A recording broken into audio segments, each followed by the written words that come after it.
I know it all sounds kind of heady, but this stuff is real. There'll be people listening to this who says, oh, does it all need to be so difficult? Can't you just be yourself? And the answer is no. You shouldn't be someone you're not, but people define being themselves as holding on to all of the things that make them make bad decisions. That's not being yourself. That's not healing. Matthew has many clips on YouTube and social media that have gone absolutely viral, and he's one of the world's most famous dating coaches, in particular, dating coaches for women. He's written a book called Get the Guy, which became a New York Times bestseller. My friend said to me, my dad goes to this guy, Tony Robbins, every year. He's doing the Excel Center. Do you want to come? I couldn't believe that someone could command a room like that. And so that was this fusion of what I loved to learn about with a delivery that I was astounded by. At that point, I just thought, this is something I need to be close to somehow. And he makes videos on his YouTube channel with over 2 million subscribers, and also his podcast, giving people advice on their love lives and dating and relationships. The health of your relationship isn't two-dimensional. It's not just, how many things have I done for my partner today? We lose our value in dating when we stop paying attention. The consequences of ignoring what I'm saying are a life of suffering. Just a very quick thing before we get started. If you have not yet subscribed to the podcast, either on YouTube or in your favorite podcast app of choice, then please do. It really helps us out a lot. I would love it if we can just start with you. So you've been doing this, I guess, career in inverted commas as like a sort of dating relationship coach expert. You do videos, you've got courses, you've got retreats. How did all this start? And like, what's, I guess, been the trajectory of your career in this over time? Because I'd love to dig into kind of the details. Where did I start? I was 11 years old, I think, round about 10 or 11, when I was rummaging through my dad's bookshelf. And he always, wherever we lived, and we went through very different financial circumstances as a kid, but whether we lived somewhere lovely or not so lovely, there was always a bookshelf. My dad was very interested in self-development. So he had How to Win Friends and Influence People on his bookshelf. And I one day picked it up and was hooked very quickly. I think I was a very shy kid. So the idea that you could learn how to be in the world in a way that would make more of an impact or make social situations less scary, that was very, very compelling to me. And when I read How to Win Friends, Influence People, I thought I had discovered some sort of secret scroll that no one else knew about. I didn't realize it was a big book. Yeah. Do you know what I mean? There was nothing that said, bestseller on the title or anything. I thought, wow, I've found something here that can really, really make a difference. And I used to go into school and sort of practice what I'd learned on teachers. And, I was almost more comfortable actually doing it with adults than I was people my own age. I still couldn't talk to a girl at school. Still terrified of that. But I started to use it with adults, and I had a DJing career when I was a teenager that lasted for nearly a decade, and it was very useful in that. I remember going to do sort of gigs for people my age, but very quickly realizing that it was the parents that it was great to make relationships with, and I would go after the gig and hang out with the parents and talk to them. And so then I ended up I got dragged by a friend's father. I say I got dragged. He got dragged. My friend, who was my age, said to me, my dad goes to this guy, Tony Robbins, every year. He's doing the Excel Center. I have to go. Do you want to come? I have a ticket to bring a friend. And what he didn't know is that I'd already read Tony Robbins' book. Yeah. By that age. I think I was about 14 at the time. I'd already read his book. I'd already read How to Win Friends and Influence People. I'd already been on my own little self-development journey in private. And so the opportunity to go was actually wildly more exciting than I let on to him. And I went, and it became the marriage of all of this content that was really exciting to me, and suddenly an ability in delivery that I had never seen before. I hadn't seen it in any of my teachers at school.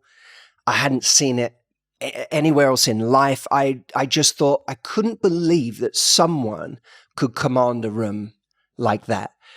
And so that then became like, that was this fusion of what I loved to learn about with a delivery that I was astounded by.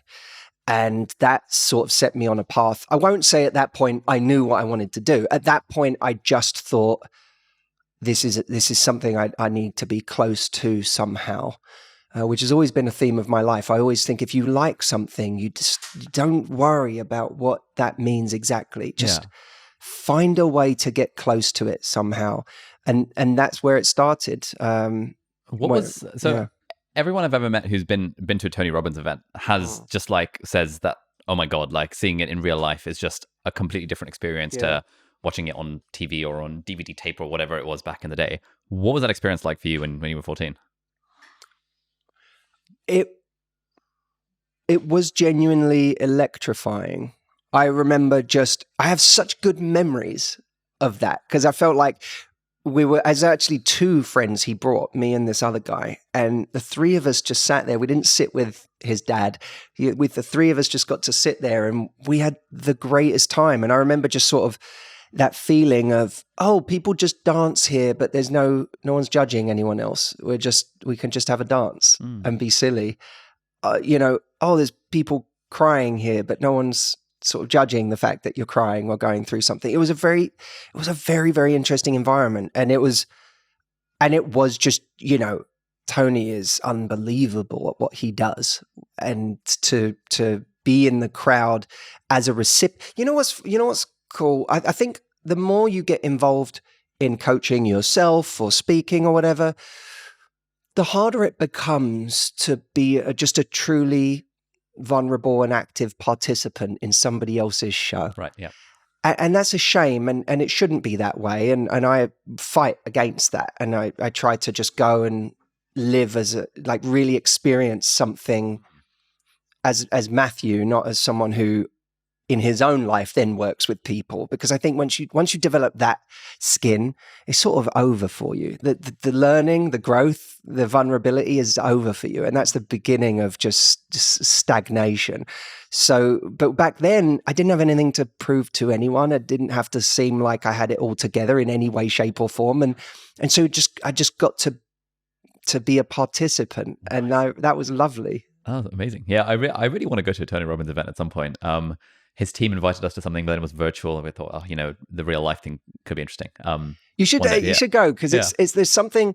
Look, obviously anyone could think what they like about the content, how useful it is to them. Everyone has to make their own mind up, but there is something to be learned for everyone in being in a room like that, and to even just to learn about impact or persuasion or making a case or how to public speak, even how to have that kind of impact on a room full of people. Everyone can learn. The idea that anyone can go into a room like that and just go, there's nothing for me here. I don't understand that mindset, because I remember going back years later when I was doing a lot of public speaking, and I remember going and saying to myself, okay, this time I'm going to go, and I'm just going to go from the perspective of learning everything I can from this human being in terms of their ability to connect with an audience. Yeah. And I went with that lens, and it was amazing. I remember there were moments where I tried to, what was I at the time? Maybe I was 20, 21, 19 maybe. But I remember trying to get as close to the stage as possible, because I just wanted to see, what does he have on the stage? Because I knew at that time I was already public speaking, and I was like, what do I need on the stage? How many notes am I supposed to have? What does mastery look like in terms of how many times you look back at your notes or whatever? And I just remember getting as close to the stage as possible to try and see, does he have notes? Does he have a monitor? What does he use? And that part fascinated me as much as any other. But that's probably me geeking out from a public speaking perspective. Yeah, most people won't be interested in that. So what happened after the event? I when I was at school and my, my kind of ambitions, I thought I was going to be involved in real estate somehow because my father was involved in real estate. So I ended up going to university to study real estate. Oh, was that a thing? Nice. They had a course, I think I was in year 2 of university, and CB Richard Ellis, who are one of the big property companies in the world, came around to all of the universities and said, we're looking for 5 people to go to China and work for us. And I ended up winning one of those 5 spaces and going to China, which was, the adventure was extraordinary. The part where I sat in the office in Shanghai and sort of waited for the day to finish, I just realized, I don't know if this is me. I don't know if commercial real estate is my thing. I thought maybe it was. And then long story short, I blew an interview at the end of my university career, like really blew it badly. That was like my shot at a really great job in real estate. And when I blew that interview, I was able to I didn't even have to be brave. I was like, well, they took the opportunity of me doing something here has been taken away from me. So I might as well go and start my own thing or go and try coaching, try and public speak more. Just a quick announcement from one of our sponsors, and we'll get right back to the episode. And this episode is brought to you by Heights. Heights is a brain care smart supplement that I've been taking every morning for the last 12 months. I love it so much that I actually became friends with the founder, Dan, who we actually had on season 1 of the Deep Dive podcast. We also have an interview this season with neuroscientist and psychiatrist Dr. Tara Swart, who's the chief science officer of Heights. And I like the product so much that I actually became an angel investor in the company.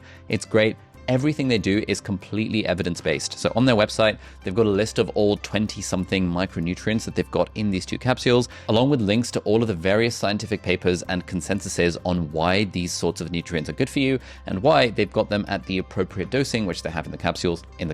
It's super easy to sign up. You just go on the website, which is linked in the show notes and in the video description, and you put in your address and they send you one of these little boxes of pills every month or every quarter. Now, I sign up to the quarterly subscription, so I get 3 of these every 3 months. And the quarterly subscription is great because A, it's discounted from the monthly subscription, and B, if you use the coupon code ALI15, ALI15 at checkout, then you'll get an extra 15% off the already discounted price of the quarterly subscription. Now, obviously, it's ideal if you can actually get all these micronutrients from your diet. That would be the gold standard. But as studies show, 99% of us in the Western world don't, in fact, have the absolutely perfect gold standard Mediterranean diet. I certainly don't. I eat a lot of takeaways, and so these 2 capsules, just 2 capsules every morning, has my bases covered. And it's a lot easier to take just 2 little capsules with water than it is to try and drown green sludge or whatever else other companies have in the market that kind of does the same thing. So anyway, thank you so much, Heights, for sponsoring this episode, and let's get right back to the podcast. You would have graduated university around age 21, but you said you'd been doing public speaking. Like, what was the public speaking of? I had a couple of years before that. I think I was about 16, 17 at the time. I went to Dale Carnegie's offices in London. I remember going to one of their free events and just being, I was so into the book. And when I heard there was like a free event in London for Dale Carnegie, I was like, I'm going to go. Which is why I always tell people, I'm like, I was excited. This wasn't me at a certain point who went, I want to go and sell courses. Yeah. I want to go. And for me, that was me. I was the guy in the chair. Yeah, it was what I was excited about. Yeah. So I was just excited to learn. And I went to one of these free events, and I was, at the time, it's not that the event was probably great, but I had come off the back of like seeing Tony Robbins live. Yeah. And I was like, it was so sort of deflating for me. And I remember going to their offices in London and asking them for a job, basically. Okay. And the guy was very diplomatic, he was sort of I think he was the MD there. And he said, well, we could, have you come here and work to become a speaker, but it would be a long, long path. And he used the phrase, I think we would just slow you down. You're a man on a mission, and I think we would slow you down, which was very, very Dale Carnegie of him. Yeah. He knew what he was doing. And in my head, I didn't hear a rejection. I didn't hear someone saying, you're way too young to be involved with us and you've got nothing to offer us right now. I just heard, yeah, he's right. They would slow me down. And so I left and and continued on my path. But there was a guy in London who was doing men's workshops, and he needed help. Okay. And that was useful for me because I think I was 18 at the time, I went to him and I was like, look, I'll come and just help you set up the event. I'll help you if I can even just do a little warm up for you or whatever, I'll do whatever you want. It was, I always imagine, I'm not making any comparison here, but like when I read stories about the Beatles, I read like they just went touring around these tiny venues and would play and play and play at all these small events. And that was really what made them so seasoned when later on they had all of this, fame. For me, I was I count myself so lucky that at that age, I found a way that was very, very low stakes to go and cut my teeth on public speaking. And so there would just be, 4 or 5 guys sat around, and at a very young age, I sort of started being given what I saw as airtime. Yeah. It was, and again, it was probably that the people that were already working there just wanted a break. They wanted to go on lunch, and they were like, if this young dude wants to get up and talk for an hour, that gives us time to go and chill. So that was what I started to do. So there's a few reflections on that. So that's so interesting because, I mean, there's a lot of young people a lot of people in my audience who are super into like personal development and stuff. Like that's the whole arc of my YouTube channel essentially. And I always get emails from people who are teenagers being like, "Hey, I've just read, The Magic of Thinking Big, or How to Win Friends and Influence People, or any one of the 100 different best-selling personal development books." And yet, I guess for you had that interest, and you took the next step of being like, "Let me actually go to some of these events. Let me cold email the people who run these events and like volunteer my services for no money to just try and get some more experience there." Yeah, I don't think I thought of this at the time consciously, but I've always used the phrase since thinking about it consciously, stuff leads to stuff. I think there is something about that phrase that encapsulates so much of how all of us come to do something that we never thought we would be doing, or that an opportunity we never thought we'd have. Even today, when you say, "Oh, was that the kind of old pickup artist type stuff?" There's a part of me that goes, "Yeah," yeah, it was. But the truth is, at the time, I was willing to be scrappy. I was willing to, it's like I sometimes I think we so overjudge every next move. Yeah. I remember a friend of mine, who's an amazing animator, and I once had an animation project that I needed for my business, and I had said to him, "Do you want to do this?"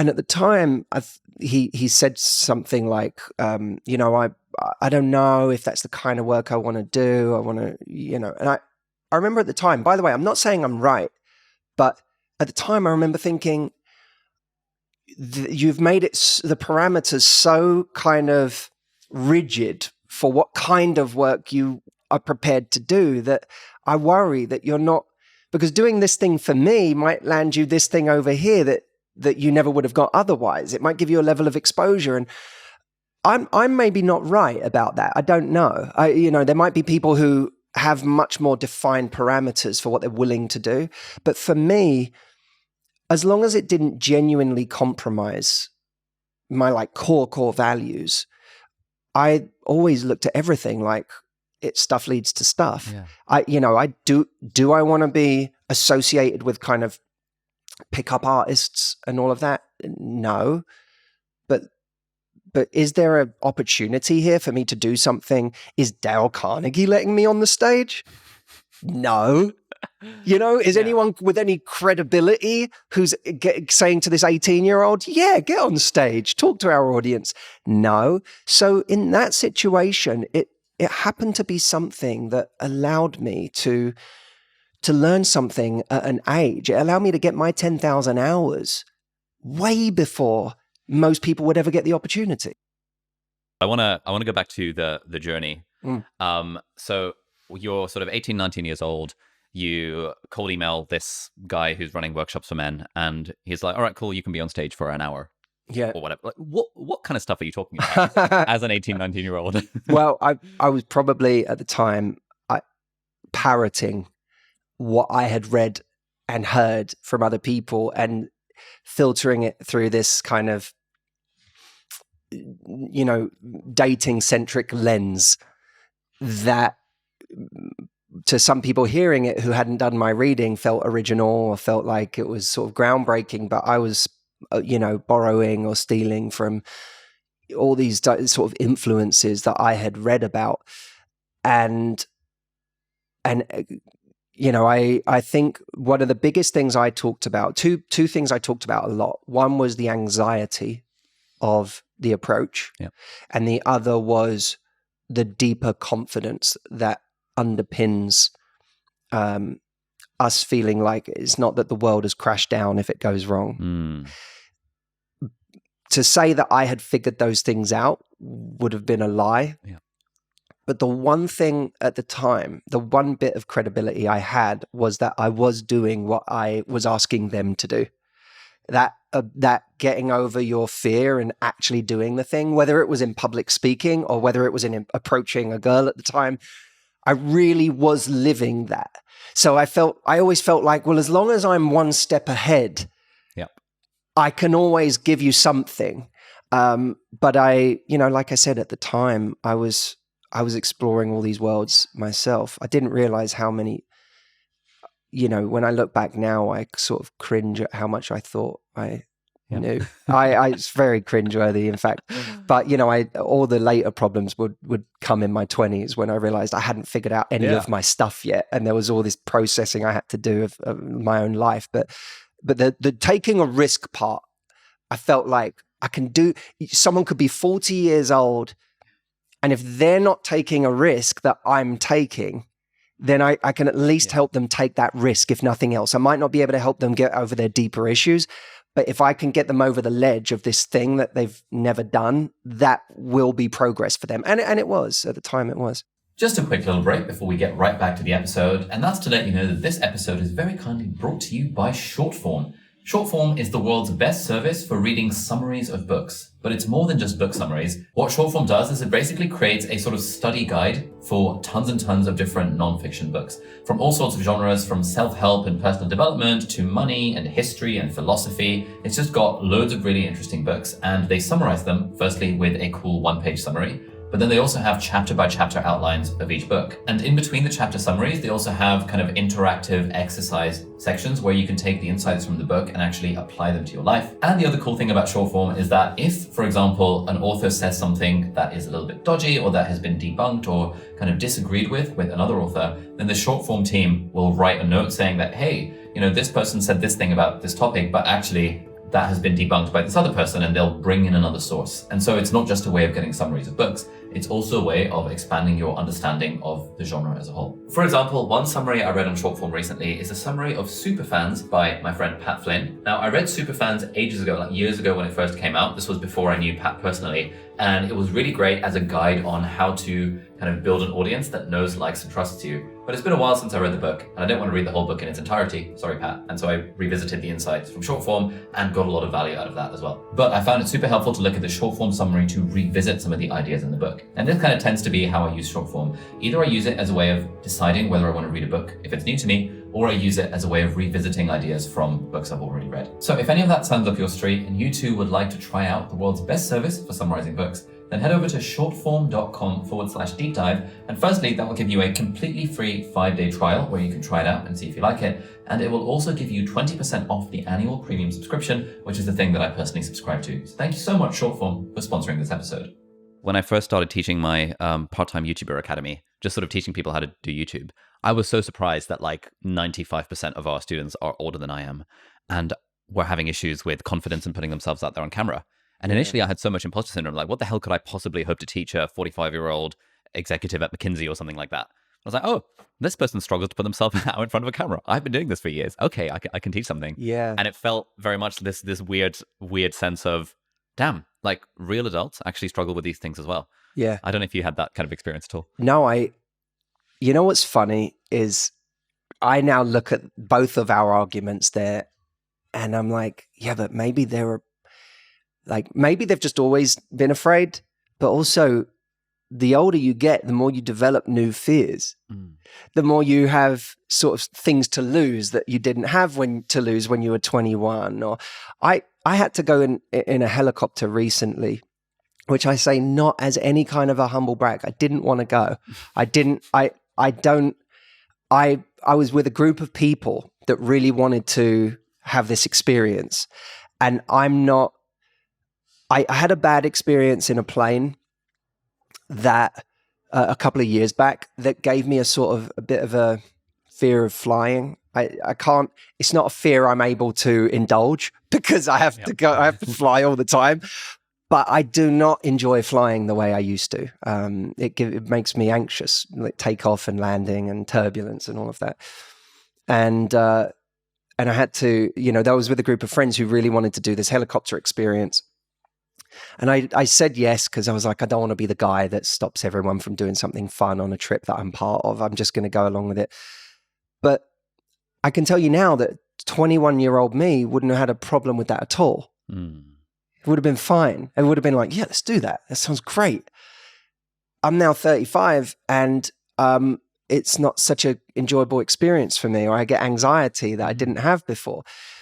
That makes me just, when you're dealing with older people, what you don't know is what they've encountered in their lives. When I was, 25 and working with a woman who was 50 and getting into dating again after a 20-year marriage had fallen apart, my saying, oh, you just have to get over your fear by doing this and this and this.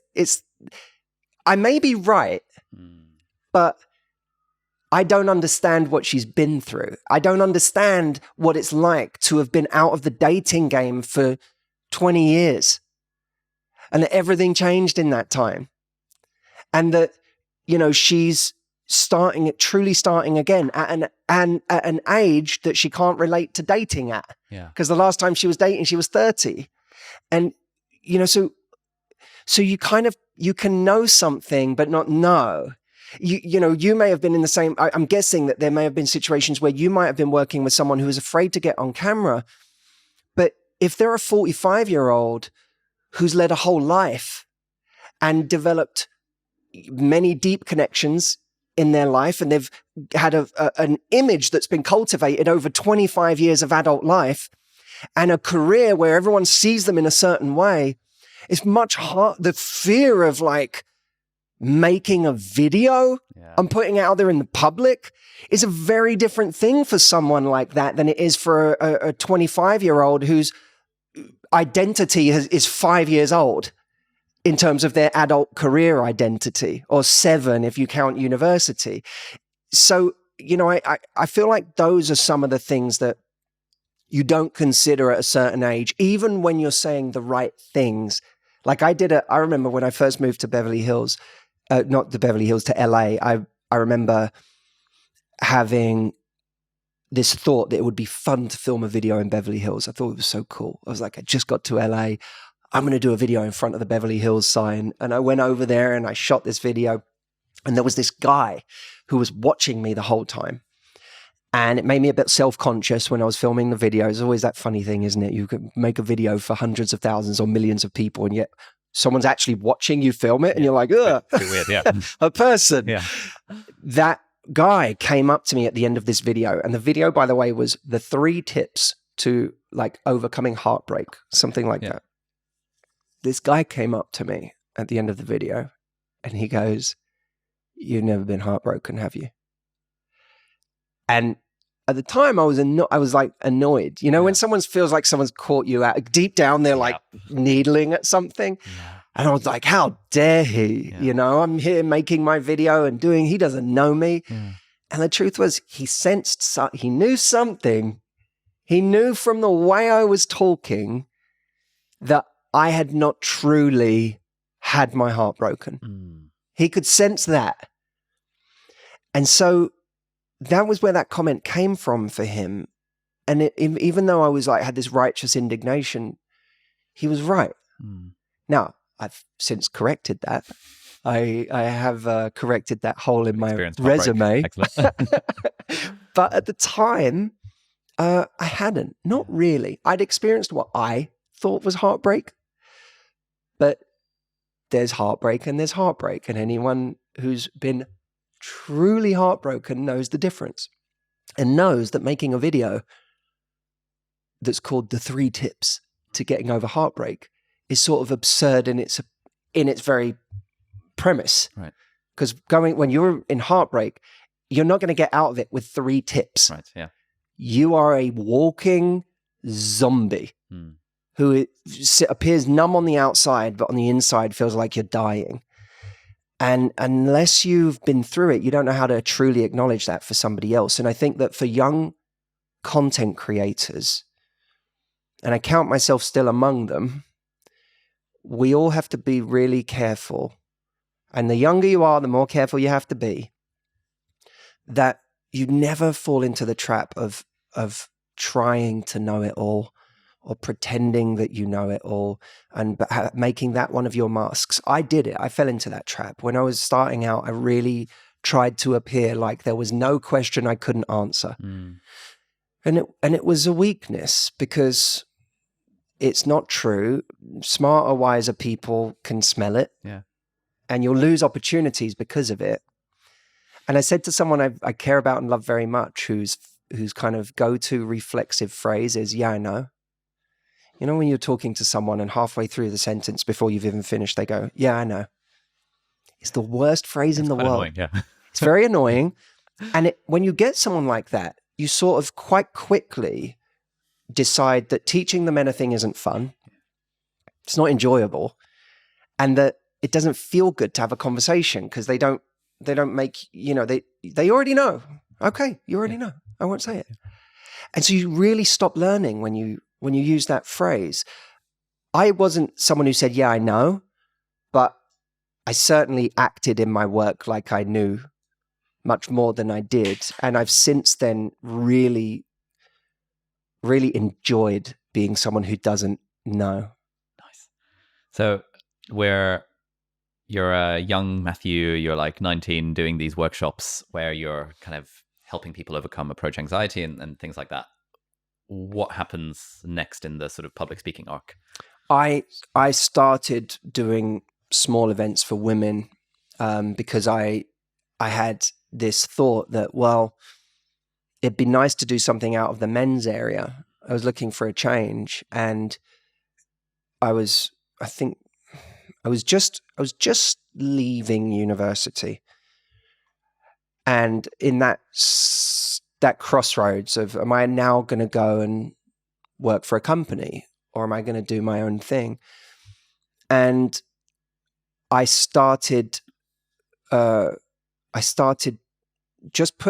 put together a little website and was like, well, maybe we just do some small stuff for women. I actually, you know what I did in the beginning?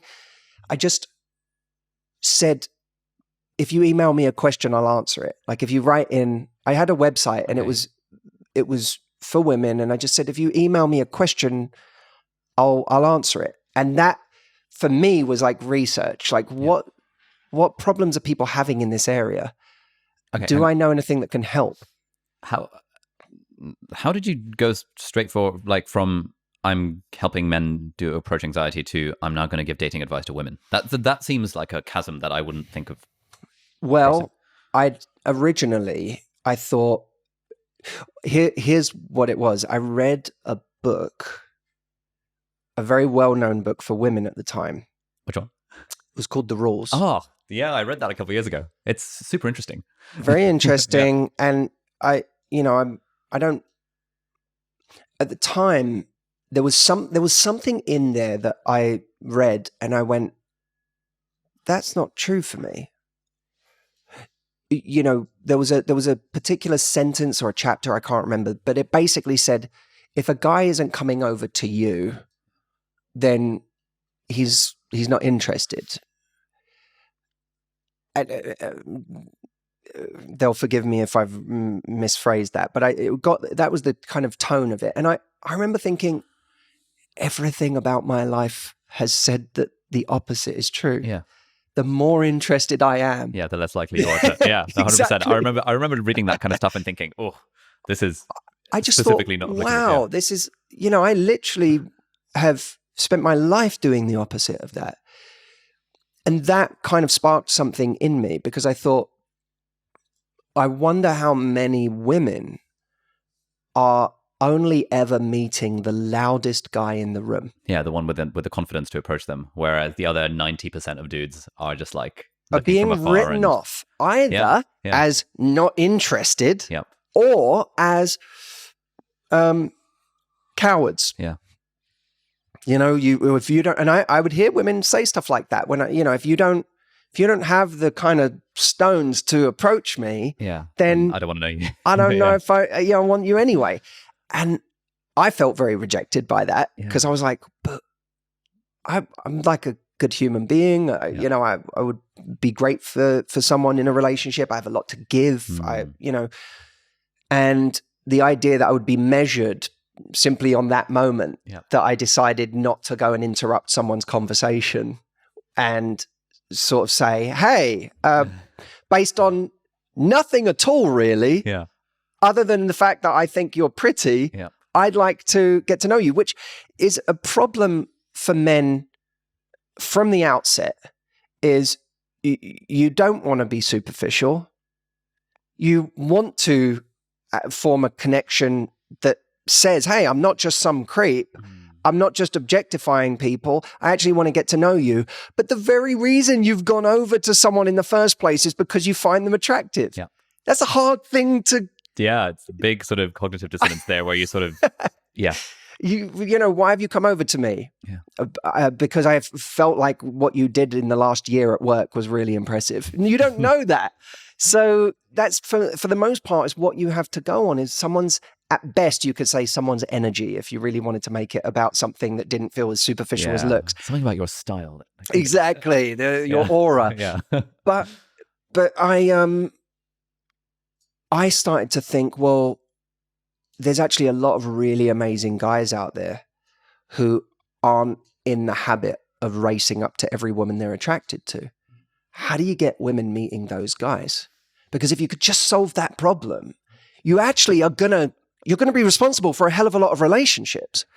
And this was pre-dating apps. Yeah. So dating apps solved some of that problem because it gave people an opportunity to approach whoever they liked from the safety of a screen, which we know has its problems too, because you could do now all sorts of things from the safety of being behind a screen. But before dating apps, I figured, well, if I can get women to be able to approach a guy that they wouldn't normally meet because he's kind of hanging back and just, doing his thing, and he's not the kind of guy that's running up to everyone all the time, that will have been to some effect. Yeah. And so I started talking about this idea of the handkerchief, and I kind of became known. I've seen some videos of you talking about the handkerchief. And that was what is the handkerchief for people who are not familiar? It's a metaphor that I started speaking about very, very early on, where it was my way of saying to women, you don't have to tell yourself this story that if you approach someone, you're somehow going against your nature or the way things are supposed to be, if that's even true. But a lot of women have been conditioned to believe that the guy is supposed to make the move. And I would say, well, if you think that's old-fashioned, you don't know what old-fashioned really is. 100 years ago, a woman might walk past a guy, find him attractive, and inadvertently drop her handkerchief in front of him. He would see it, pick it up, and think this is an extraordinary opportunity to be a man. Yeah. And he'd take it over to her and he'd say, "Madam, you dropped this." And she would say, "Did I?" And they would now have a conversation. He may have felt he was being the proactive one by, I'm going to pick up this handkerchief and walk it back over to her. What a great opportunity to make a move. But she had initiated that move. She was the one who made the move. She just made him feel like he was the one making the move. And that there seemed to be something very interesting in that to me, that, okay, regardless of whether you think women can or can't make the move, of course they can. But it almost, what I was getting at is, it doesn't matter what you believe. If I can give you a way to be proactive that kind of feels like it's a bit under the radar, then I'm going to get even people who feel like it's not my job to make the move. I'm even going to get them being proactive in ways they haven't before. So I started translating the idea of the handkerchief into practical things that women could do. And the results were really stunning because women suddenly felt like they had choice that they never had before. They were able to get dates and exchange numbers with people and create activity in their love life. And they hadn't been doing that for some people for years. They had never had much opportunity in their love lives. And all of a sudden, not only were they being proactive and creating opportunity, but they were doing it with people they were attracted to. They were choosing instead of being chosen, which was very cool. So what are the modern day handkerchiefs? Just on that topic. So there was a book that talked about the idea that likability was affected by our ability to do someone a favor. Now, what the study showed was not the obvious that if we do someone a favor, they'll like us more. Is that if we do someone a favor, we like them more. As long as the favor's not onerous, it can't be something difficult. But if we're able to do a small act, a small favor for somebody, we actually like them more. And I started looking at that in the context of the handkerchief. And I thought that sort of feels like it applies there, especially it almost feels more potent in the direction of man to woman, because a lot of guys have this sort of, I want to be needed. I want to feel like I'm able to do something for a woman. I want to feel necessary, which is a big problem right now in dating because men are feeling less and less necessary. And everyone's trying to figure out their place right now in the world, which is, I find really fascinating.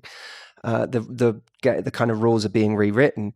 But what I saw is with the handkerchief is, a guy has an opportunity to kind of perform a small favor, which is giving the handkerchief back. So then I said, well, what's an equivalent of them? There's all sorts of little ways you can ask for a favor. You could say, excuse me, would you just watch my jacket for a second while I use the restroom, which could be done in a coffee shop in the daytime. I just need to use the restroom. Will you watch my jacket for a second? Or, I always like the start of the phrase being, could I get your help with something? Or I could really use your help with something. Could you watch my jacket for a second while I go to the bathroom? Do you know anywhere good around here for X? What did you order? That looks really good. These are all very small things, but they give someone the opportunity to do a small act of service for us. What I also like about it is it breaks the ice in a way that doesn't feel like breaking the ice. So when you come back from the bathroom and you say, thanks so much for watching my jacket. If you then say, how's your day going anyway? Or, it looks like that book looks really interesting or whatever. You feel like you're already starting at 30 miles an hour. Yeah. Versus if you were just there and you turned to someone and went, how's your day going? Yeah. That's a bit weird. Now, you can do it, but it's a lot of people feel like they need that like 30 miles an hour to get going. So that became my version for people of dropping the handkerchief, is ask a very small and easy favor of someone and then allow that to be the bridge to an actual conversation. Nice.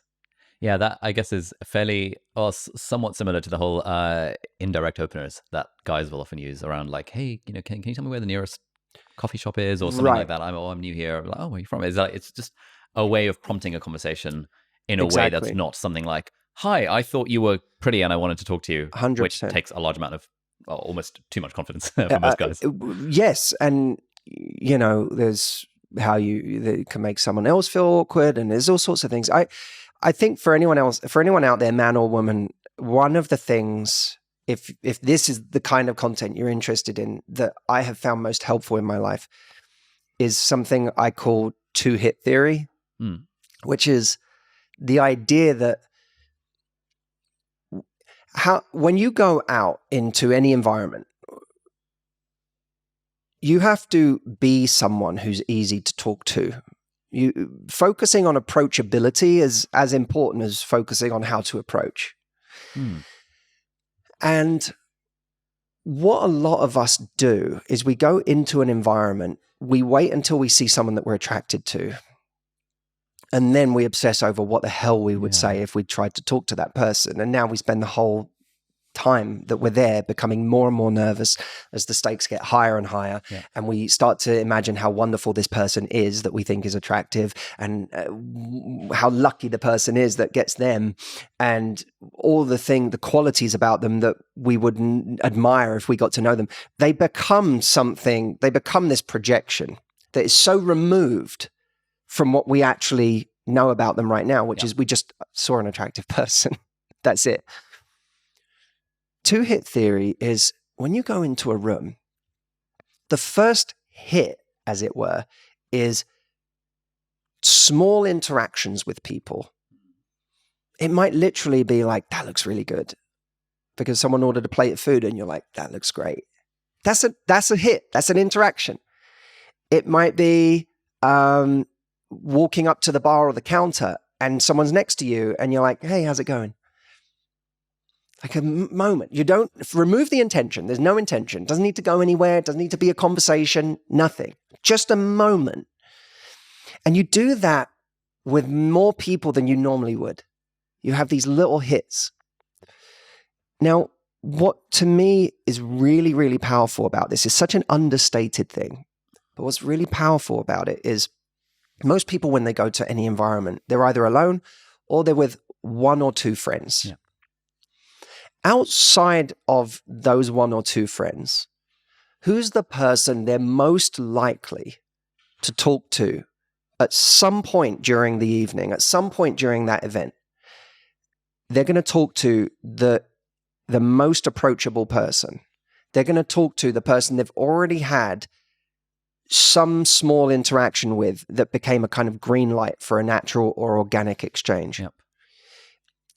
If you've had the natural or organic exchange with someone, it's weird to say, but you're their third best friend in the room. Yep.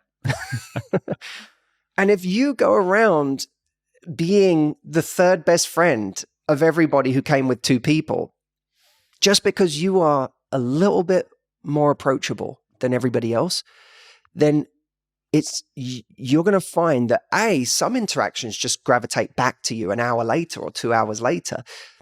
B, even if you're the one who initiates, you already have that initial interaction to go by. Yeah.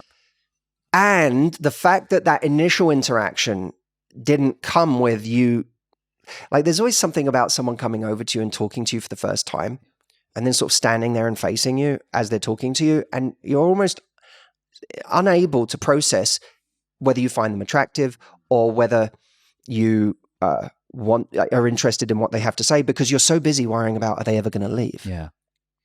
So when someone does this two-hit theory, that first thing, that first interaction you have with people helps them also, they've already recognized that you're not the kind of person that needs them. Yep. You left the first time.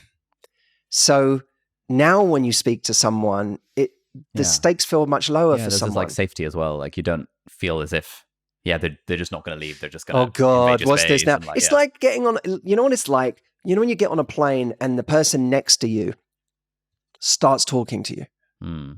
Now, maybe you're in a sociable mood and that's awesome, or maybe, like me, you sort of have a whole bunch of things that you're kind of excited to do on that plane. One of them being nothing. Yeah. And there's a part of you, and it's not the best part of you, but there's a part of you that instantly goes, oh no, am I next to a talker? Is this now going to be my flight? When someone says something for 30 seconds and then says, well, it's nice to meet you, and then goes back to their book, you go, oh, yeah.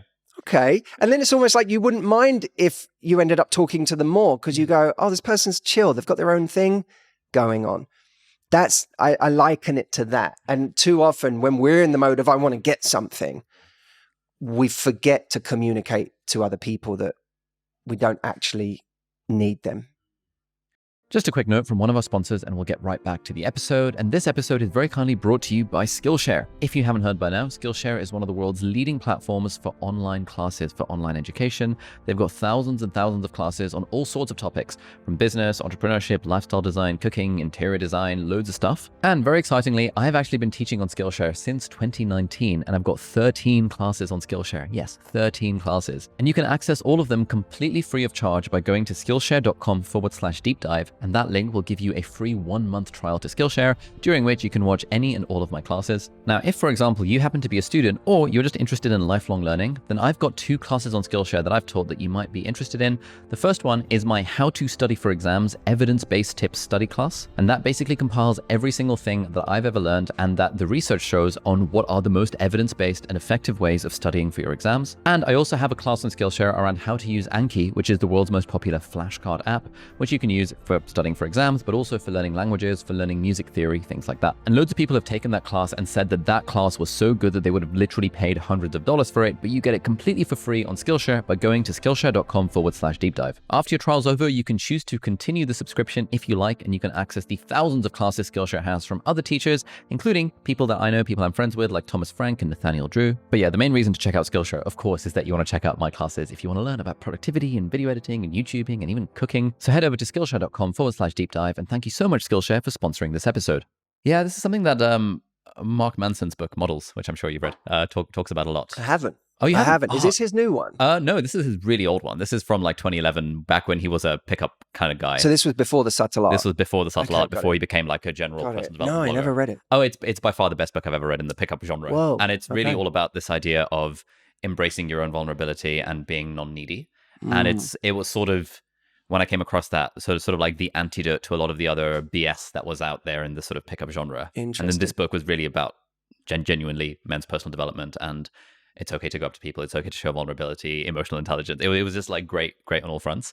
But his, like, a big part of his thesis was that, look, you know, the thing you want to subcommunicate is non-neediness, that you don't need this person, and therefore become the sort of guy who has your own stuff going on, and therefore you genuinely don't need this person. And so when you're having a conversation with someone, there's no strings attached to that conversation. You're not like, your self-worth is not dependent on the way that they interact with you.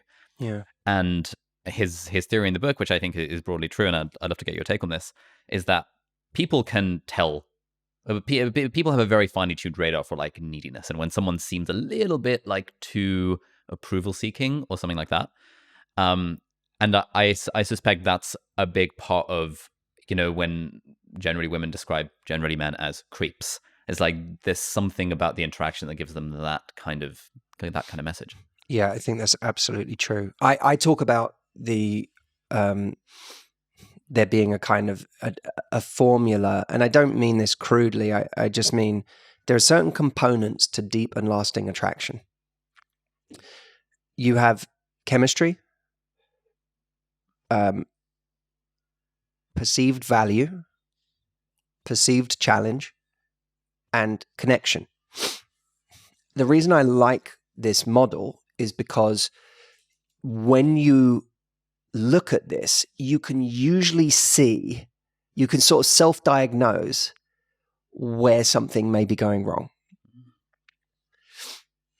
Chemistry is interesting because there's a certain intangible there and an unknown there, and we certainly can't control all of it, but we can control some of it. You know, with the way that we look, how well we take care of ourselves, the way we move, importantly, is a big factor in chemistry, which is why you can sometimes see someone in photos and think they're really attractive, and then you meet them in real life and you kind of go, oh, weird. I don't feel the same way. It's also why you can get back from a date and say, oh my God, I just had this amazing date with this incredibly hot person. And if you show pictures of that person to your friends, they're like, okay, yeah. I guess, you know, because you were there. Yeah. You were there. You saw how they move, how they smile, how they gesture, their micro expressions. So there's certainly things we can do to affect chemistry. And obviously you can create tension too, which is a big factor in chemistry. Then there's perceived value, and perceived value is all these things that we are and do that bring value to the table. It might be our personality. It might be the things that we're good at in life. It might be our life, the life that we've built. Can sometimes be our friends and family. You know, sometimes you meet someone's friends and family and you go, whoa, this is what a life this is to come into. They have an amazing group of people around them, so much love, so much. So there's a lot of ways for perceived value to manifest itself. Then there's perceived challenge. And the interesting thing about perceived value is it goes down regardless of how many things are in that category if there's no perceived challenge. And perceived challenge is not the kind of, I don't know, a typical way of thinking about it, I guess, would be like hard to get. It's not, that's a cheap way to create challenge, because the problem with hard to get is you can't keep it up forever. The moment you are got, if your attraction was built around the getting, then you can't sustain it. But if the real beautiful, sustainable way to create challenge is for there to be, for your value to have a price. Okay, what do you mean? That your value doesn't come for free. Your value is something that has to be earned by someone showing up in the way you're prepared to show up, by someone being prepared to make the kind of sacrifices you're prepared to make for someone, by someone giving to you on a level that you're willing to give, respecting you on a level that you respect them, and also not giving someone too much credit too quickly. That's a big problem. When we come from a needy place, when we come from a place of insecurity, we start giving people credit they don't deserve yet. I just met them. I just had the most amazing date with the most amazing person. Oh my God, they're incredible. Based on what? Based on on what basis? What information could you have possibly got on one date that enables you to say this? You have been seduced by a kind of charm, a charisma maybe, the fact that you did something really fun on the date, the fact that they made you laugh a lot, the fact that they told stories about their past that made them relatable or sympathetic or seem really authentic. All of that is great. I'm not saying be inherently suspicious. I'm saying you don't know. Yeah.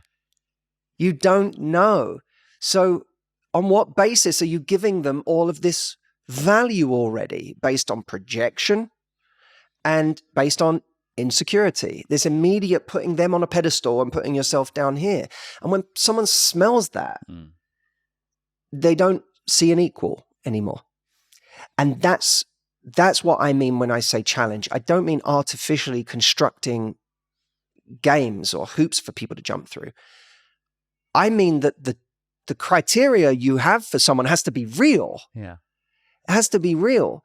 Like, it's you and I met today for the first time, really enjoying our conversation. Hope you are too. Absolutely. You know, but we don't know each other yet as friends. You don't know if I'd be reliable if you needed something. You don't know if I would show up to support you if something went wrong in your life. You don't know any of that. So, you know, it would be dangerous to go away and make an assessment on how great of a friend I would be based on this exchange. What you would hope in an organic situation is that you and I go, this was really, really fun. We got on really well. This was a great conversation. I would like to get to know this guy better. That would be like, it'd be really cool if we could hang out outside of the podcast. But it's not, I have to be friends with Ali, you know, like I have to, because he's an amazing guy, you know, like, that's projection. That's dangerous, because I'm basing that on the fact that you're clearly outwardly a very impressive human, and what you've achieved, what you've done is very impressive, and you seem to have had a really amazing kind of impact on a lot of people, and those are all amazing things. Those are amazing things in their own right. It's not about devaluing those, but I have no idea what your value would be as a friend until we try being friends. Yep. And the mistake people make in dating commonly is they look at someone's stats. Yeah. How charming were they? How charismatic were they? How successful are they? Where are they in their life? What kind of person do they seem to be? But none of that exists in relation to you. That's all just you admiring what this person has or is. But none of it says this person's going to be a great boyfriend or a great girlfriend. None of it says they're going to be loyal. None of it says they're going to be reliable. None of it says they're going to be a great teammate. All it says is this person seems on these metrics to be attractive. And in any relationship, you have to go through in terms of importance, you have to go through 4 stages.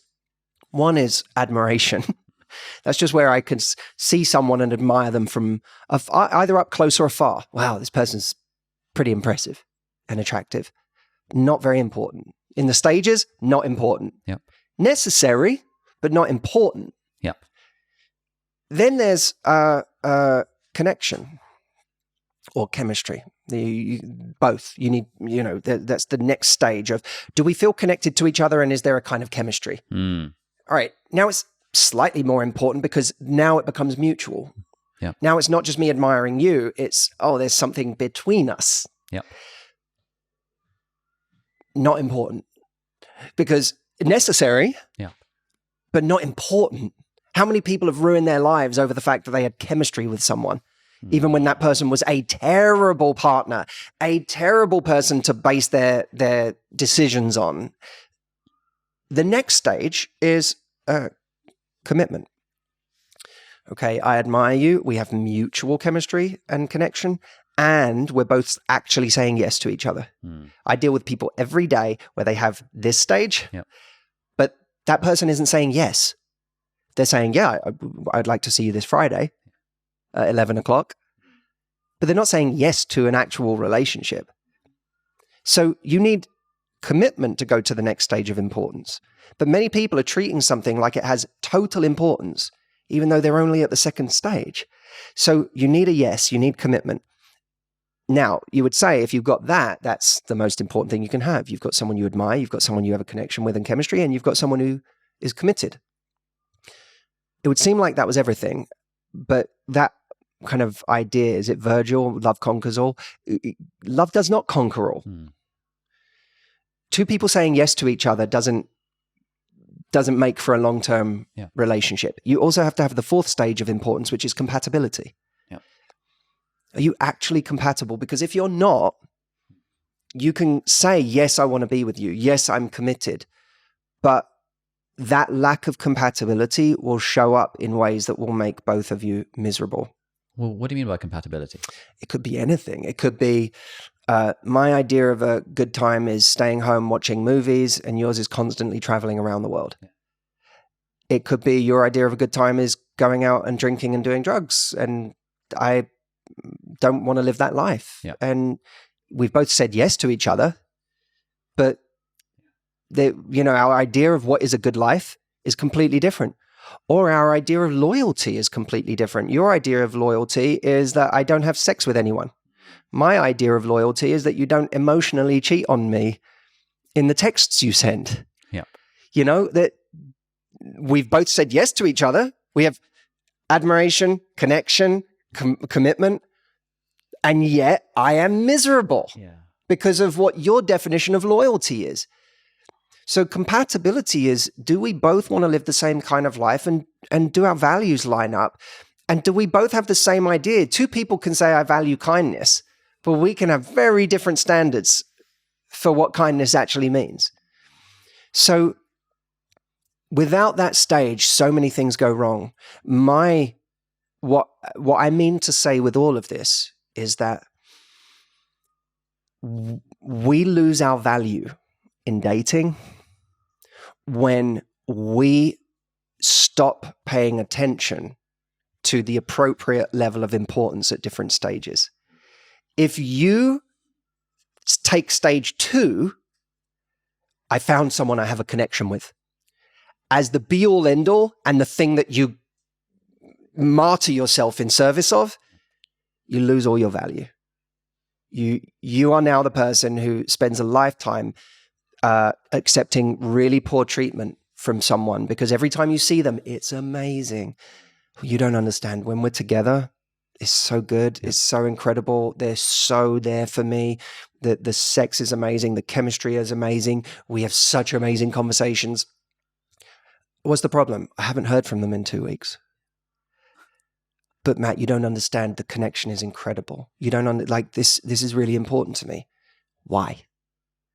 Why? Because you have miscalculated the value of stage 2. And when you do that, you lose your value because someone realizes your value, what you're willing to give, has no price. It's free. It does not need to be earned. So your perceived challenge drops. And when there's no challenge to you, when someone realizes your value has no price, then you lose respect. And you end up losing real value as a result, which is crazy. But I know it all sounds kind of heady, but this stuff is real. There'll be people listening to this, guaranteed there'll be someone in the comments who says, "Oh, does it all need to be so difficult? Can't you just be yourself?" Yeah. And the answer is no. Because you may not be doing the things that make you confident or that show your real value. You shouldn't be someone you're not. But people define being themselves as holding on to all of the things that make them make bad decisions or that make them their trauma or the things that they haven't healed or the things that make them chase after someone who will ruin their life. That's not being yourself. That's not healing. That's not doing the things that are necessary for you to attract a much more quality version of connection and love in your life.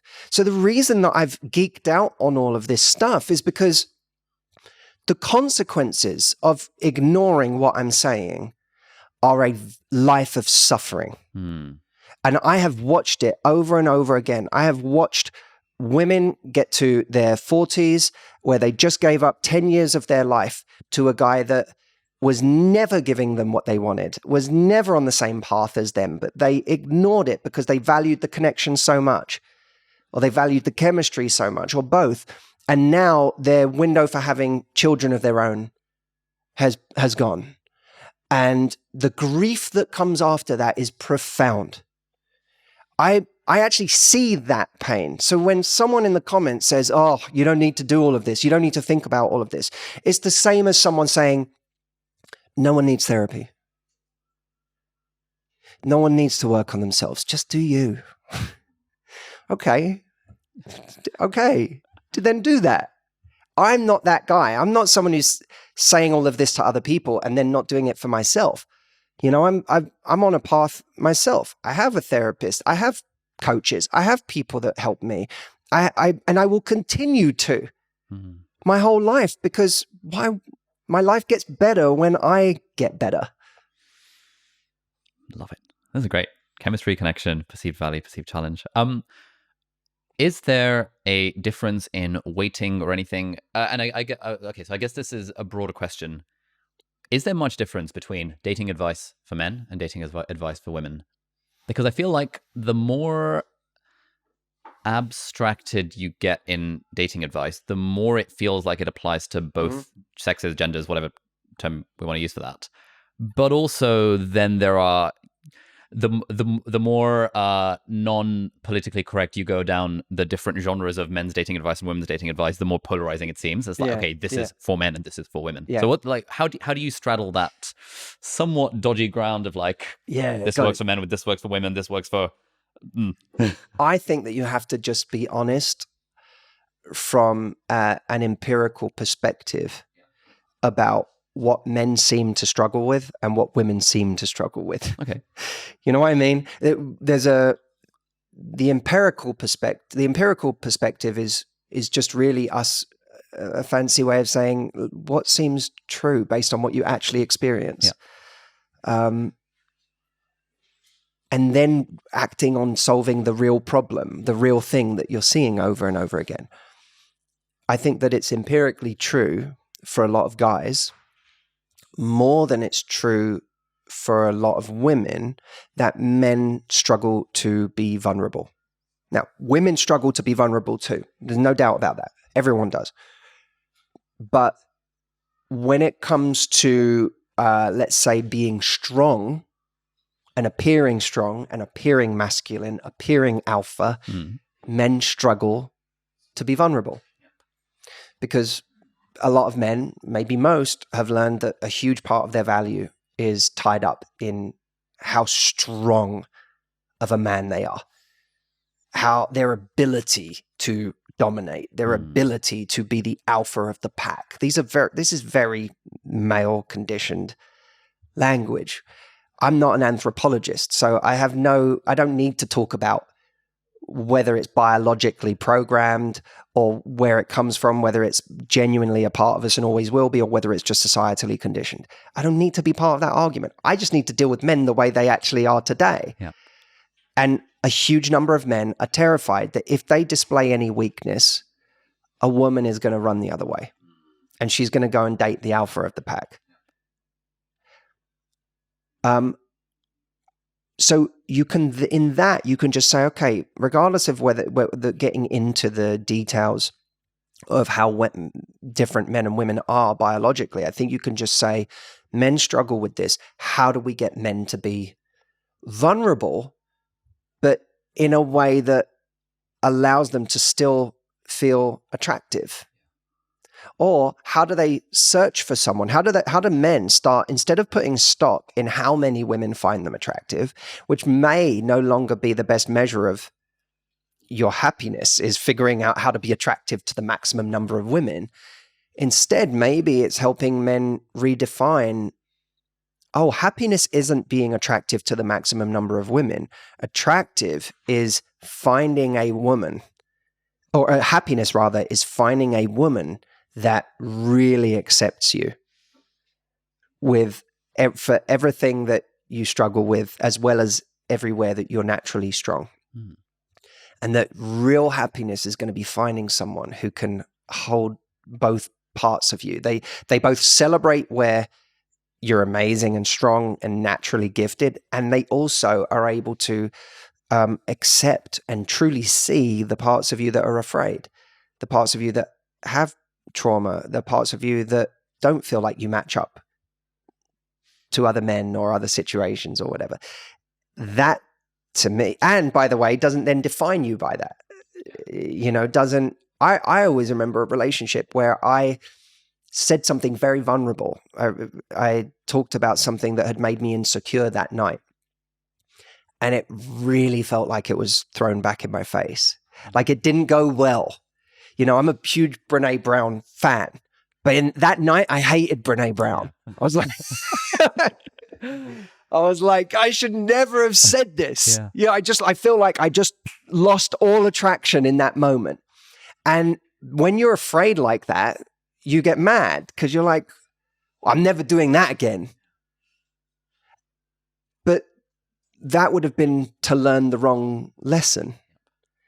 Because the right lesson would be, I need to find someone that is capable of actually seeing this part of me and understanding it. And also, in seeing it and understanding it, not then labeling me as that.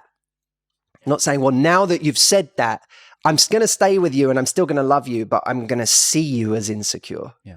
No, just someone who says, I see that part of you. You're still a man to me. You're still like this. I just understand that sometimes you feel like this. That should be happiness to men. But a lot of men have been conditioned to believe that happiness is being attractive to the maximum number of women.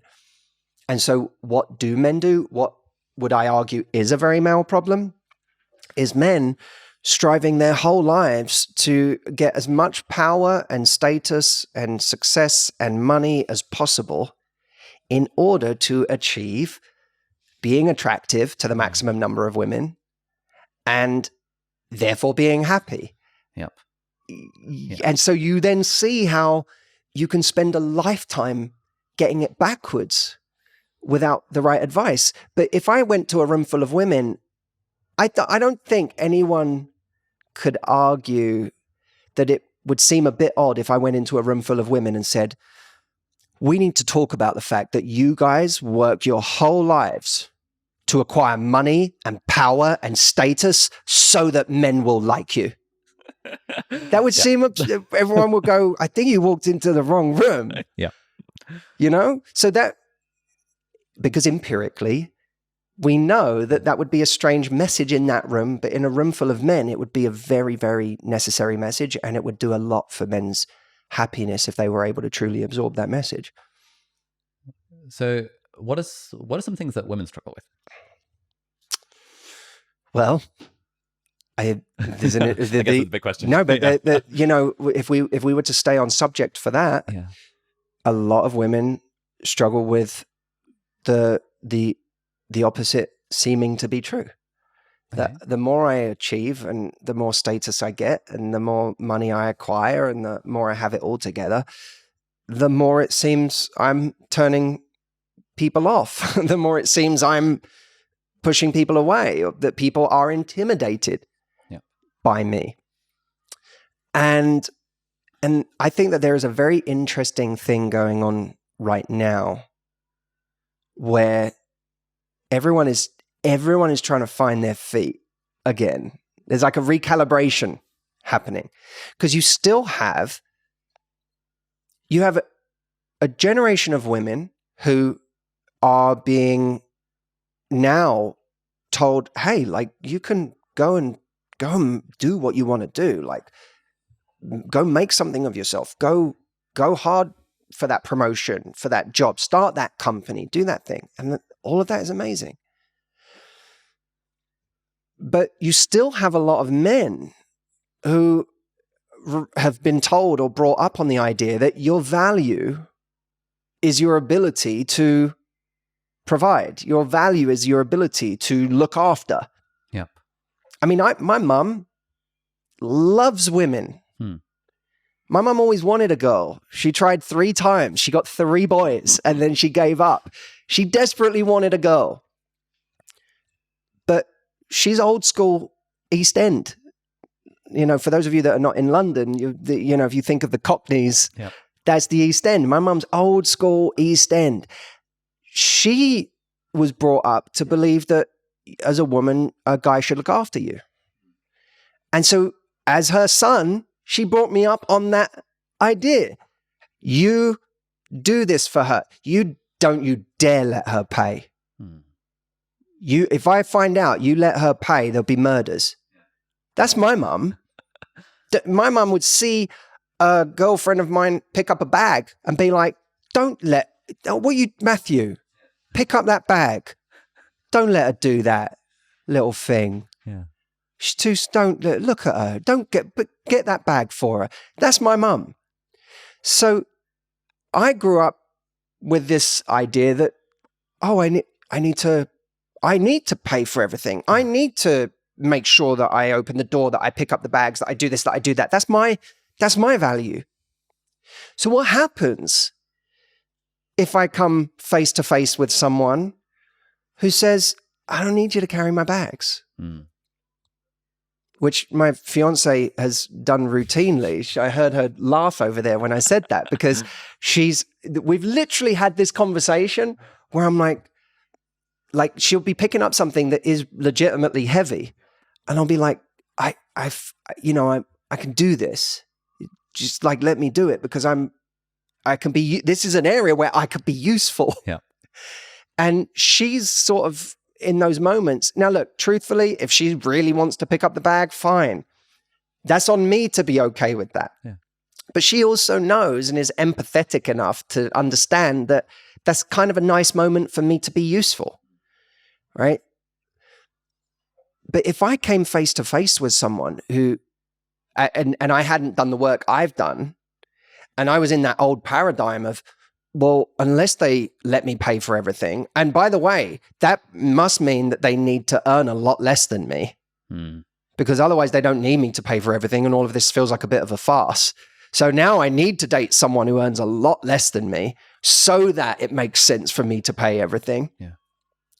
And I need someone who is hasn't got as much status in their work because I'm supposed to be the one who's providing, and I need, so you can see how that version of me could come up against someone who has been taught, go own it, do your thing, build your life, become successful, earn money, build a company, whatever.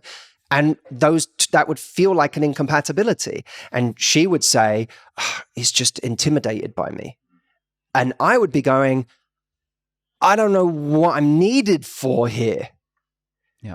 And so on the guy's side, that's a miscalculation, because men now need to learn that there's a much more diverse range of ways that you can provide value in the context of a team than in those very two-dimensional ways. Yeah. But men need to learn that, and that's hard. It's hard. That you're literally asking men with that to rediscover what their confidence is based on.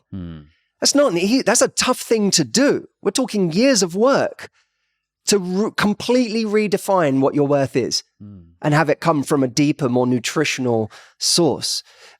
And then on the other side, I think that, and again, I'm not an expert in this, but I've seen 15 years of coaching literally hundreds of thousands of women in person and millions online. I've watched as people kind of, it's almost like if someone says, I don't need a guy for this, and I'm good here and I'm good here, and I leave work and people are intimidated by my energy. And sometimes I want to say, look, I'm not excusing guys, because everything I just said about guys is true. They've got a lot of relearning to do, or learning for the first time. But hey, don't forget, it's actually not that attractive for you to have this energy all the time. Like there's different kinds of energy that make a person attractive. I pride myself on the fact that if you come to one of my speeches, you may just laugh and cry in the same speech. That's what I call unique pairing in attraction. A unique pairing is when you find two different qualities that are both attractive, but on their own can be a bit two-dimensional. But when you find them in the same person, that creates a 3D effect that is mesmerizing. So if you find someone who's really sexy, but then they can be completely goofy and make you laugh, that's a unique pairing. You're like, whoa, that's normally someone's just sexy. Normally someone's just funny and I want to eat pizza with them, but I don't want to go home with them. Now I find someone that is super sexy, and then after the fact, I want to spend all day with them laughing. Well, we might just have a relationship. That's a unique pairing. And I think that a lot of people have forgotten that. They've become addicted to a certain way of being that has worked for them. Yeah. If it's being like hard-headed in business, that's worked for them. But the problem is and usually it starts young, right? What we get validated for, we keep doing. If you're funny, you keep being funny. If you're successful, you keep acquiring more success. If people like you for your looks, then you double down on that. We all have those things that we got validated for early on, and our validations become our mutations.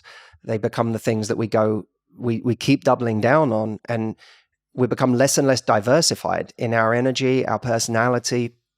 You can't be one great song. You have to be an album. Like everyone has to be an album. Some albums have sad songs, they have happy songs, they have up-tempo songs, they have slower songs.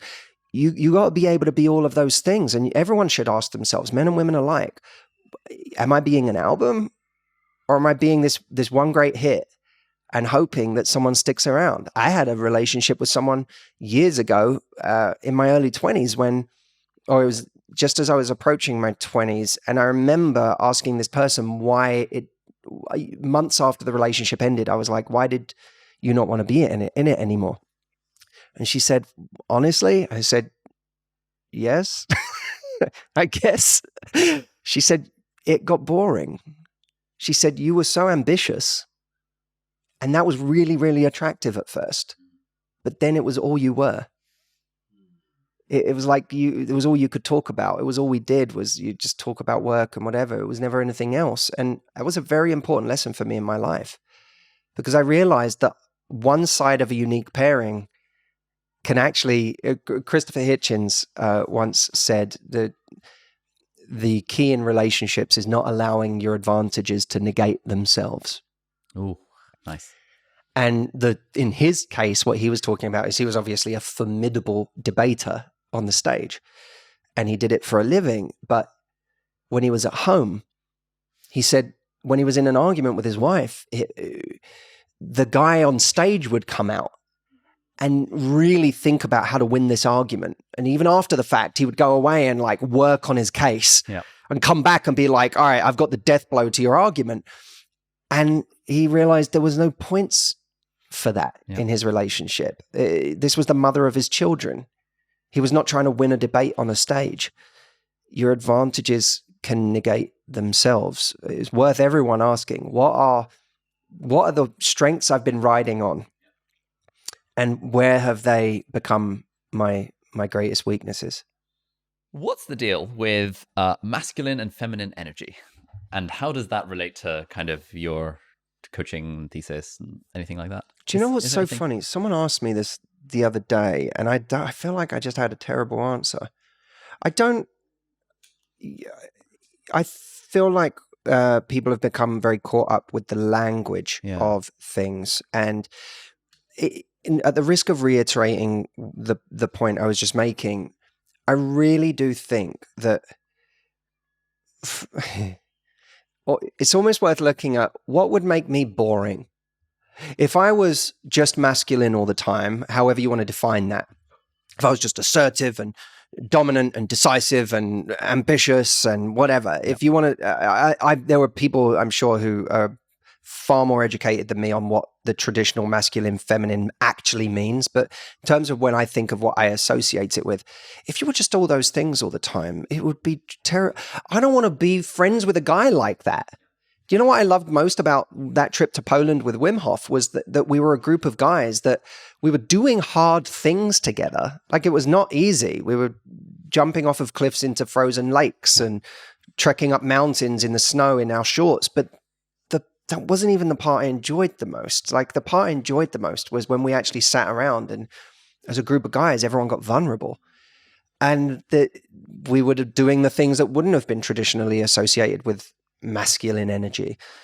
So, and even Wim, who's this kind of like seems invincible, said by the end of that trip, he was like, this has really helped me because I feel like I've been able to be vulnerable in a way that I'm often not able to be. And that felt beautiful to me. So, and because of that, I felt so much more connected to that group of guys. I felt like, oh, I really feel like that. I feel bonded to you because I feel like I understand you. And I feel like, oh, all my fears and the things I'm worried I'm not good enough, and they're being articulated by you guys too. And I feel less alone as a result. So, and that in some ways it was like doing all those hard things together felt like it was almost a way of getting to that. Yeah. So I know all the men in my life, they have the qualities that would be traditionally, I suppose, associated with like feminine energy. They have those things. The best friends I have those things in spades. When I think about would I have ever been attracted to someone who just had feminine energy, I don't think that I would have been. I think that I always needed someone who was able to be those things, but I also wanted someone who could be protective, who could step up and make tough decisions or show up or be aggressive or be ambitious, or those things I wanted in some sense too.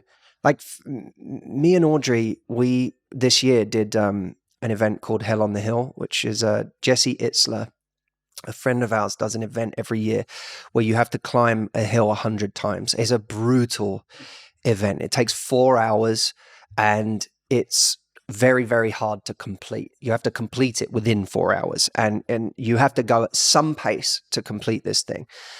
And it brings down even some of the toughest people that I've met. me and Audrey, I did it last year, and then I dragged Audrey along to it this year, and it was so attractive. It wouldn't have mattered to me if she finished or not, but it was so attractive to me that in the hardest moments of that, I saw a grit come out in her that was, I was like, whoa, that's like there was a gear in her that, even though there are times where she's just very sweet and likes for me to protect her and take care of her, and she's not, she in that moment was like, there was this grit. And I was like, this is inspiring to me because I'm struggling right now. And she's like gritting this thing out and she's not letting it beat her.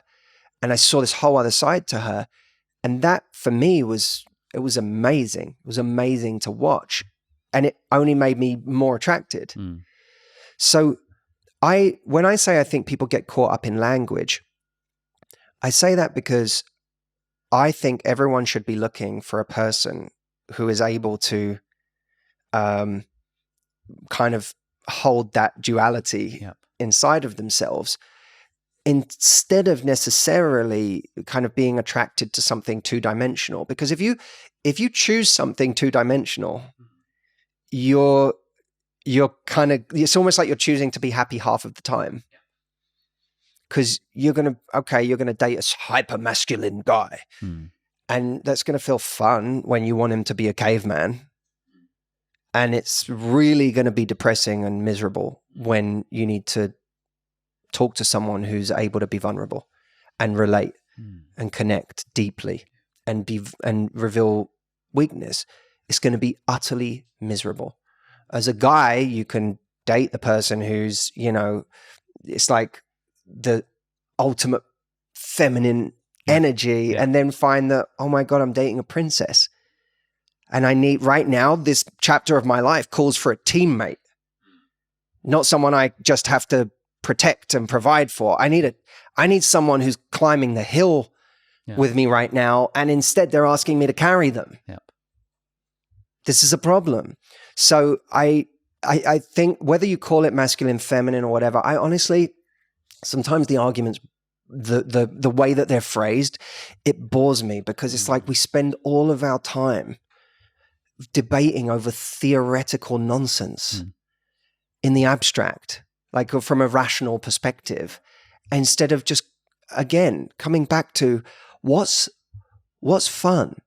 Fun is dating someone who has, whatever you want to call them, both sides of the spectrum. You may lean one way or the other in terms of what you're looking for. That's fine, but that's fun. Being attractive is being able to be different parts of the spectrum at different times and showing different sides of yourself. As is, by the way, being a fully expressed human being is being able to, there's this part of me that doesn't normally come out. And maybe that's not because it doesn't exist. Maybe it's just because it's never been entertained in you. Maybe no one's ever encouraged it. Maybe people told you couldn't be that or you weren't that. But all of a sudden you find, oh, there is that part of me. And you see that in all walks of life. You see women who have always been told they can't, and then all of a sudden someone believes in them, or someone says, what are you talking about? Go try this. And then they try it, and they're a beast. And you go, whoa, look, that was always there. Sometimes there's guys that are, you typically associate with a more feminine energy, and then maybe they have always done that too. But then they go try something new. They go take a boxing class, and they're like, this brings out a side of me. Do I want to live there all day? No. But for that 1 hour a week, this brings out a side of me that I don't normally get to entertain. And it feels good. And it feels good not because I'm sort of wearing a weird outfit that I'm not supposed to be wearing, and that's fun. No, it feels good because I'm actually expressing a part of me that I had convinced myself wasn't there to be expressed in the first place. I hope that's not too kind of abstract of an answer. That makes perfect sense. So one thing I've often heard, and I don't know to what extent this is just a stereotype or if it's actually a thing. The trope of women saying something like, I know I want to marry Mr. Right, but I find myself attracted to Mr. Exciting. And I guess it's a situation that you've dealt with. I'm kind of guessing, but and I guess I want to lead from that into the question of, to what extent is attraction a choice, and how much, like, if, for example, I find myself attracted to the sort of person who is not good for me in whatever that might look like, can I nudge my deep core into being attracted to, quote, the nice guy or the whatever, or is it like what's going on there? What a fantastic question. I think that to an extent we chase what we know. And sometimes being attracted to something other than what we know or historically have been attracted to is a matter of curiosity, of actually opening ourselves up to a different kind of person, to a different kind of situation, and exploring it for all it is. We tend to be we make up our minds quite quickly about things, even labeling someone a nice person. Elaine de Botton would say, they're not that nice. Nice is a kind of a mask. They could be as freaky as the freakiest person you've ever met when it comes down to it. This idea of labeling someone a nice person is, or labeling someone the bad boy. Why? What? Because they didn't call you for 3 days, that makes them a bad boy? But because they were a bit of a jerk to someone, like, to the bad boy. Like, what is that? What is that label? Do you think they're the bad boy all of the time? Like, you think they're that person 24 hours a day? Of course they're not. But based on this label you've given them, they're exciting. Based on this label you've given this person, they're boring. So I think that, yes, of course there is a sense of, there's a kind of reflexive attraction that we can have for people. But I think that's sometimes a lack of imagination and a lack of curiosity. If you took time to actually get to know somebody. I'm not saying you go on a date with someone where there's absolutely zero chemistry and you just keep hitting and hoping and going, oh, well, I'll see them again because maybe one day chemistry could come about. No, I don't believe that. But I always think if you feel like some kind of interesting tickle in a direction that you haven't felt it before, and you go, well, this isn't normally my type, or this isn't normally my person, or this isn't, I feel something, follow that. Give that chance, because that might actually lead you somewhere you've never been before, and where you've never been before might be the answer. I think that we prejudge a lot. We judge what we're supposed to have, what we think our friends and family would validate. Yeah. Oh, he's really good looking. Well done. Yeah. And so you kind of start looking for that, even though you might find an attraction with this person that doesn't look like that. You feel validated by the fact that other people are giving you the social proof around that person. So you feel like you keep, and that's, by the way, it's how people get themselves in so much trouble. They show off their partner and they, oh my God, he's so tall, handsome and successful. Look at you. Good job. And they're miserable at home with this person. But every time they go out and hear, well, he's very impressive, and they go, oh, I should be grateful. This person's amazing. I should continue to be grateful, So we have to be careful of the outside conditioning. Yep. And we also have to be careful. Dr. Ramani and people in her profession, psychologists, would talk about the kind of the trauma bond that exists when we've been used to, a parent that neglected us, or that was very hot and cold in our lives, and that becomes kind of what we know. And so we get attracted to that behavior in others. And we try and complete a journey that never felt finished when we were young. And so we also have to be very careful of what we're labeling attraction. Yep. Am I labeling this trauma and this heightened sense of anxiety that I have around you because you're fickle and you never make me feel secure? Am I labeling that excitement? Oh, I just, what is it I've got with this person? And the more they don't call me, the more I'm like, oh, there's something special about this one. Yeah. Why is it? Why are they getting more attractive the less they try? Yeah. What's going on here? We have to really suspect those things in ourselves. And I think that another way of looking at attraction. And again, I'm not an advocate for don't care about chemistry. Care about chemistry. But if you start to look at all the things that would make an incredible partner and would make you feel secure and at peace. And if you start valuing kind of a real sense of deep peace over the kind of drug-fueled high, then you are going to start looking at people a little differently, because you're not going to over-index for chemistry. You may still see it as necessary. It's a necessary ingredient. But I don't have to live my life trying to find the greatest chemistry of my life.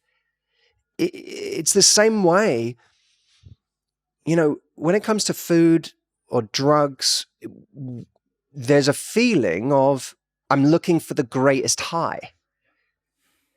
But the greatest high isn't the thing that will make you the happiest sustainably. So at a certain point in life, I think we sometimes come to terms with what feels like a boring conclusion. Yep. That feeling better, and I'm still learning this with food, so I'm not gonna talk like I've got all this figured out, but feeling better consistently is just, even though it means sometimes not eating that thing or not doing that thing, and that feels frustrating or boring or whatever, I just value it more. I value feeling peace in my life and feeling a sense of kind of going into my day with a sense of happiness over feeling at an astronomical high because of a drug I just took that I get for 3 hours and then it gets bad. It's at a certain point, I almost feel like you have to say, having a nutritional lasting sense of happiness starts to win over looking for the high that cannot be sustained. And I don't think we look enough for people where we truly, as my fiance would put it, chase the right things. You always reliably pay the price for chasing the wrong things. It may be fun. It often is. And it may work for a minute, but you always end up having to you always have to turn back at some point. You always end up having to come back to chasing the right things at some point if you want to be happy. And I think that a lot of us at different stages of our life go on those detours of chasing the wrong things. I certainly had my time and I'm sure I'll fall into the trap again at different points in my life. But a lot of people in their 20s chase the wrong things, and you go on those detours. And what did I see recently? And the new Lord of the Rings. No, I haven't seen it yet. Okay, I won't ruin anything. But there's a line in it where someone says, sometimes you have to. I think he says, sometimes you have to touch the darkness in order to know which way the light is. And you kind of don't. I don't know if anyone gets to just know and appreciate the right things unless they have come face to face and have some brush-ins with the wrong things, whether it's in the form of a tremendous heartbreak from someone who was very charismatic and exciting, or whether it really is with alcohol or whatever other highs life offers. And there's always going to be something that you kind of feel like you've cracked it. Like, no, I can make this work for me. And then you realize you can't. So that's my answer to the attraction question. Be willing to be attracted to things and follow feelings that are unusual to you and maybe a little scary, not because there's red flags, but because represents something new and different and a different type. Be prepared to make your own mind up on how wonderful someone is, even if your friends don't applaud how tall, dark, and handsome that person is, or how gorgeous that person is. Have a real sense of what they offer and what does that look like over a long timeline. Nice. A couple of questions about long-term relationships. So honeymoon phase. Mm. What's the deal with that? Yeah, I want to be really careful on this because talking from a place of humility, I've not been in the kinds of long-term relationships that other people have. I'm now engaged. I'm incredibly happy and excited about the future. But there will be people who, have, like Esther Perel's work is a really big influence for me, because this is someone who not only has had a long-term marriage, but has written extensively on the subject of love and desire in relationships. And I would absolutely point people to her book, Mating in Captivity, which I think is an extraordinary read and something that so many people can learn from. To paraphrase Esther's work, which is no doubt much more eloquently put in her book, she says that there's love and there's desire, and that love, well, let's start with desire. Desire is what exists first. We see someone, we become attracted to them, and we desire them. And we want to close down the space between us and them. Desire exists in the space, right? The mystery. Who are you? What are you all about? Could you like me? Could I win you over? I want to know you. And then as someone says yes, you have the building of love. So we start to know each other. We start to get closer and closer and closer and closer and closer. And we have this feeling of kind of oneness between us. And all of that fosters feelings of love. As Esther would put it, the paradox becomes, how do you continue to desire that which you already have? And so now, as you kind of become that unit, there's less space between you. There may feel like there's no space between you. And so desire becomes suffocated because desire exists in that space. And then you enter that world of, well, what does desire look like in a long-term context? We don't want to play a game in a long-term relationship where we kind of are constantly making our partner feel on edge. Yeah. So that there's a sense of danger. And yet, desire sometimes wants a sense of danger. Desire sometimes wants a sense of mystery. Desire wants a sense of spontaneity, of the new, of the unrecognizable. Now, people want it to differing extents, right? The honeymoon period is going to be much more important to some people than others. Because some people are wired and engineered to want security. So for them, love is going to be much more important for them to achieve than to maintain feelings of desire. For other people, they're engineered in the opposite way. It's much more important for them to constantly feel like that excitement than it is for them to feel safety. Not that they don't want to feel safe at all, but it's just the balance is different. And so I think what's kind of interesting is, firstly, to try to find somebody who's not engineered completely differently than you, where they, it's all love and no desire, or it's all desire and no love, because that's going to be miserable. But you may find that you're not calibrated exactly the same in those two things, and that's okay. But that, to me, is where it's really important to listen to your partner's needs. We get so caught up in a relationship in figuring out what we need. What's my love language? What makes me feel loved? And the dangerous thing is that we start giving to somebody else what we would wish they would give to us. So if we like security, and we think that's the highest thing you can give someone, then we start going out of our way to give them as much security as possible. I love you, I love you, I love you, I love you, I'll never leave you. I think you're the most amazing person on earth, and so on. And we give them lots and lots of security, right? And we end up giving them that thing that we crave. But it doesn't mean you're wrong for craving it. It just means that you're not necessarily listening to what that person requires, because they may just be engineered a little different.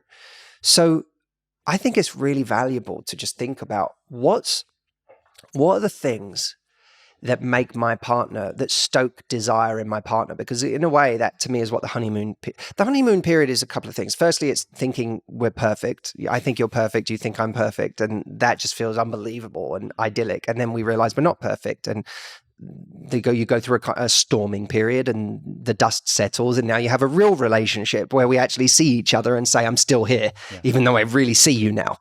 To me, that's the transition into a real relationship. But beyond that, it's also, I think, the honeymoon period is that period of intense desire. Yeah. I think it's worth paying attention as you transition in your relationship to whatever the next phase is.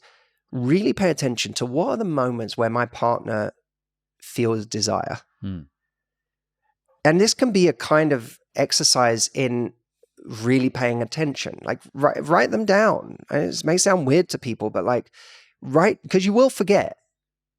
Write down, I just did this thing tonight. I just wore a completely different kind of outfit. Yeah. And something about that outfit really got them going. Yeah. I'm not even saying it was a really sexy outfit. It might be an outfit you wouldn't have even imagined was sexy to them. Yeah. But something about that outfit did it for them. Yeah. You go, okay, noted. Yeah. Oh, I just went away with my friends for a weekend. And when I came back, there was this intensity. Okay, that's interesting.